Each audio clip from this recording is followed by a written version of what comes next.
और पढ़ने के दो तरीके होते हैं, एक होता है बर्ड्स व्यू और एक होता है वर्म्स व्यू। बर्ड्स व्यू होता है यानी बर्ड यानी पक्षी, और पक्षी जिस तरह से आसमान में उड़ता है और उड़ते हुए आसमान से पूरे शहर को एक साथ देख सकता है। और दूसरी तरफ होता है वर्म। वर्म यानी कीड़ा। कीड़ा मिट्टी के अंदर चलता है और मिट्टी के एक एक कण को अलग अलग करके देखता है।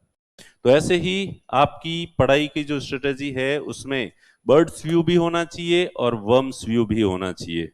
बर्ड्स व्यू के तौर पर आप सभी लोगों को आपका आरएस मेंस का जो सिलेबस है वो आपकी सामने, आपकी टेबल के ठीक सामने दीवार होनी चाहिए। आपकी टेबल दीवार से सटी हुई होनी चाहिए और उस दीवार पर आरएस मेंस का सिलेबस लिखा हुआ होना चाहिए, जो है वो चिपकाया हुआ होना चाहिए। और रोजाना जब भी पढ़ने बैठो तो दिन में 1 या 2 बार आप सिलेबस को सरसरी तौर पर जो है एक बार उसका अवलोकन कर लें, और धीरे धीरे करके सिलेबस के सारे पॉइंट्स आपको याद होने चाहिए।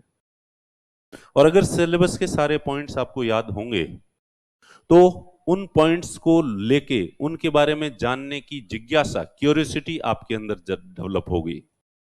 और व्यक्ति तभी सीखता है जब उसके अंदर क्यूरियोसिटी होती है, जिज्ञासा होती है। बिना जिज्ञासा के कोई व्यक्ति कुछ भी नहीं सीख सकता। सीखने के लिए पहली आवश्यकता जिज्ञासा है। और सृष्टि, इस पृथ्वी पर जितने पशु जीव जंतु हैं उनमें मनुष्य एकमात्र व्यक्ति है जिसमें बहुत ज्यादा जिज्ञासा होती है, दूसरों में ये नहीं होती है।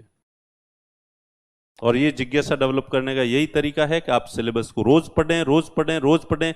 वो पॉइंट्स पढ़ेंगे तो आपके दिमाग में आएगा, यार ये क्या होता है, आखिर ये होता क्या है, आखिर ये होता क्या है। ये कहीं ना कहीं आपके दिमाग के किसी कोने में ये चीज होगी।